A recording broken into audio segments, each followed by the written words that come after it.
Ciao everyone, this is Nate on the Stone. Welcome back to my channel. Today we're going to be talking about abortion and the Constitution.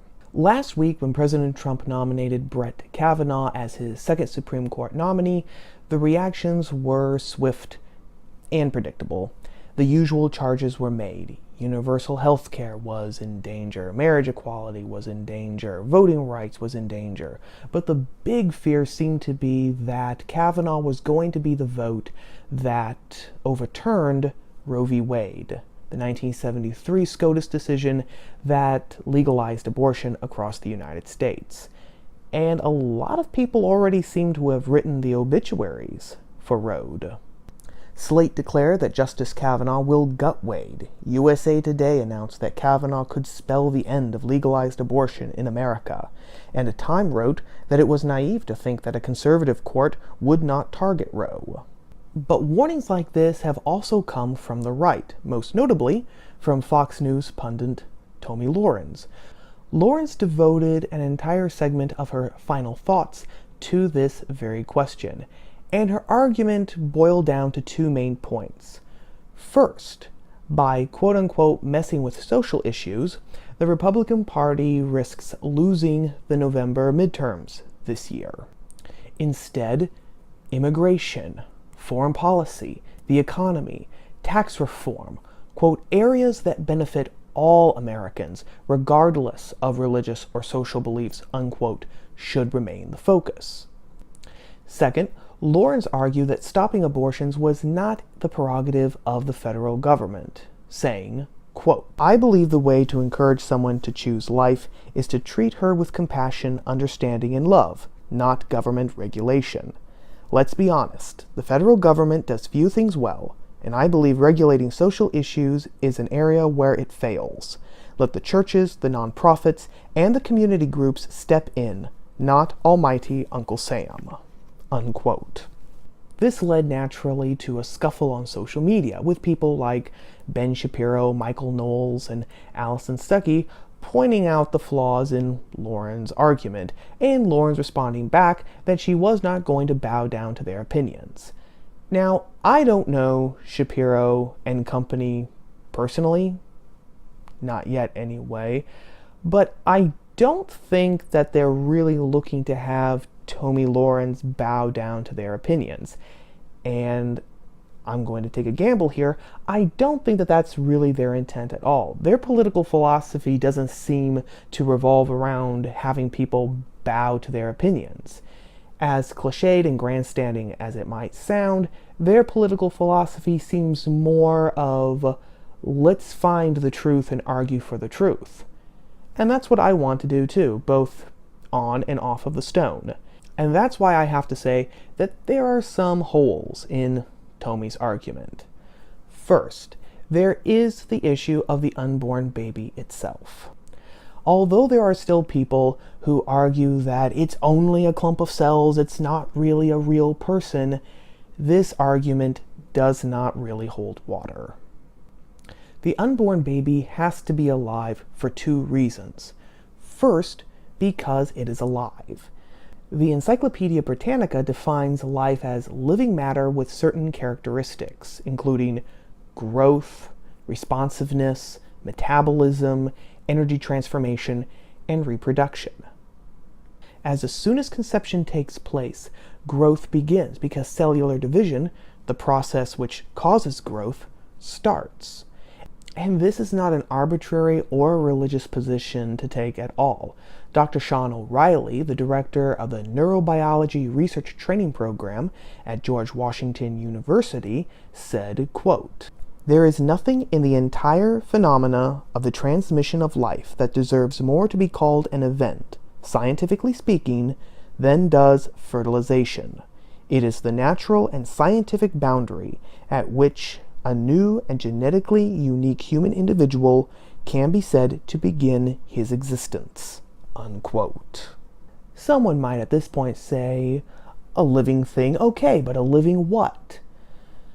Well, when a new biological living entity comes about from a human man and a human woman, your choices as to what that new living biological entity is are pretty narrow. Add to that fact that the new living biological entity has human DNA in every single one of its cells, and not just any kind of human DNA, but unique human DNA. A DNA signature that until that moment of fertilization had never before been seen on planet Earth before, and after that living entity's death will never be seen again. In a sense, it's really quite remarkable. Every person walking on Earth, every person that has ever walked on Earth has been an endangered species because they are completely biologically unique. You are the only you that will ever exist, and I'm the only I that will ever exist. And yes, we do use terms like zygote and fetus to describe the unborn at certain stages of his development, because that's exactly what they are, stages of development, not descriptions as to what it actually is. They're no more different than other stages of development that we have, like newborn, toddler, preschooler, teenager, or senior citizen. If the unborn baby is a living human being from the moment of fertilization, and if every human being has certain inalienable rights, then the unborn baby has to have those certain inalienable rights as well. Where you are does not determine if you have inalienable rights or not, because if they did, then they wouldn't be inalienable rights. And if the right to life is the first inalienable right, which, let's be honest, it really has to be, because without life, none of the other rights really make much of a difference, then the unborn baby has the inalienable right to life just like you or I.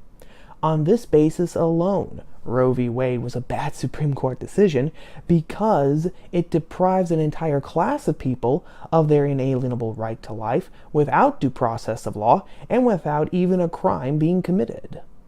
The second hole in Tomi's argument was the constitutional one. In defending her original position, Tomi said that overturning Roe v. Wade would be an example of quote-unquote religious judicial activism and would be akin to quote-unquote spitting on the Constitution. The reality is, you don't have to be particularly religious. Heck, you don't even have to be pro-life to want to see Roe v. Wade overturned.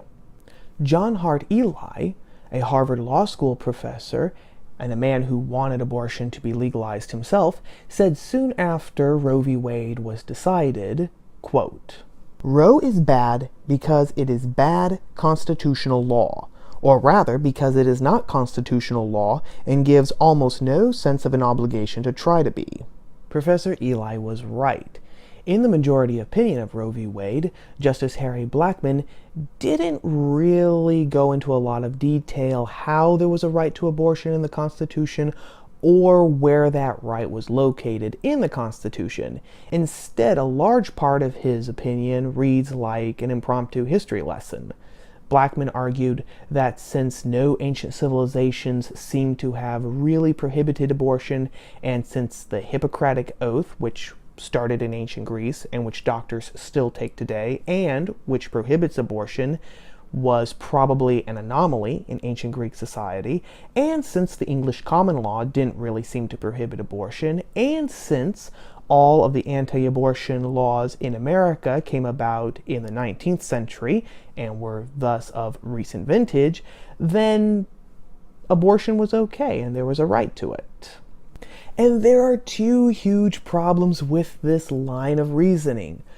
First, if constitutional questions are, at the very least in part, decided on the historical record, then things like slavery should never have been declared to be unconstitutional, because for the vast majority of human history, slavery was viewed as A-OK by practically every single civilization in both hemispheres. Heck, it wasn't until the 19th century that slavery began to be outlawed by certain countries. The second problem is the constitutional one. It's not the court's job to flip through the history textbooks and decide that X is going to be a new right because the vast majority of human history hasn't had a problem with it. The court's job is, plain and simple, to apply the Constitution to the specific cases that come before it. The only real attempt that Blackmun made to root the right of abortion into the Constitution might be the most egregious part of the entire decision. Blackmun argued that the right to abortion was covered by the right to privacy. Now, the right to privacy was first fully articulated in another Supreme Court case, this one in 1963 called Griswold versus Connecticut, in which the Supreme Court overturned the laws prohibiting contraception. Interestingly enough, the justices during the Griswold case were not in complete agreement as to where this right to privacy was located. Some argued for the First Amendment, others argued for the Ninth Amendment, some said it was the Fourth Amendment, and others went with the 14th Amendment. Finally, they decided that the right to privacy was an emanation of a penumbra, which came forth from the entire Bill of Rights. Now, what is a penumbra, you might ask? Well, it's not a legal term. Instead, a penumbra is the shadow that the Earth casts on the moon during a lunar eclipse. Now, forgetting for a moment the attempt at fancy poetical language, how can the right to privacy be a shadow? Is it really so weak, so mysterious, and so fleeting that this is the only word that describes it? And to bring us full circle again, if the right to an abortion is just an emanation of the right to privacy, what the court is actually saying is that the right to an abortion is a shadow of a shadow. But if that's the case, then how is the right to an abortion essential to liberty, like Justice Blackmun said it was? Finally, Tomi didn't seem to take into consideration the fact that there is something more important going on here than elections and issues like tax reform, and that is the issue of the truth. Now, the truth is not a left versus right issue, it's not a libertarian versus authoritarian issue, it's not a progressive versus a conservative issue. The truth is just there. To look for the truth and then to fight for it, it's not an inherently conservative thing to do or an inherently progressive thing to do. It's not an inherently authoritarian thing to do or an inherently libertarian thing to do. It's a natural human thing to do. And that's why we fight so passionately about politics in the first place. We don't just fight for an issue because we subjectively want it. We fight for something because we believe it to be true and therefore the right thing to fight for. Yes, elections are important because politics are a major way in which ideas are made into public policy. But elections are not more important than the truth. As soon as they are, the entire reason and importance behind politics disappears, and it becomes just another slugfest between people fighting for things not necessarily because they think that they're true, but because they subjectively want them and because they think that they'll attract voters. And when that happens, don't be too upset when your opponent's message gets more likes than yours. But what do you all think? Is abortion a clear-cut, black-and-white issue that needs to be overturned to right an unconstitutional decision? Or is it a more complex issue that needs to be protected for the benefit of women? As always, give me your thoughts down in the comments below. Well, that's all for now, gang. As usual, thanks for watching, and I will see you all here next week on Top of the Stone. Ciao!